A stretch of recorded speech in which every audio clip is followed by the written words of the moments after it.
termasuk si Kenneth ya, ada 6 orang segala macam. Dia sudah datang ke saya, dia ya kita tahu lah ya, dia 2 hari perjalanan dulu, mungkin rest lah kan 1-2 hari.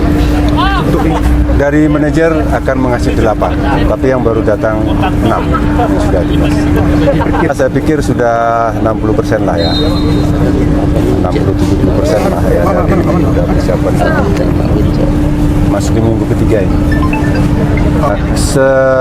Seinformasi dari manajemen, kita itu 3 game itu dibuat dan tanpa penonton. Kemungkinan besar kita pakai PT IKA Jakarta.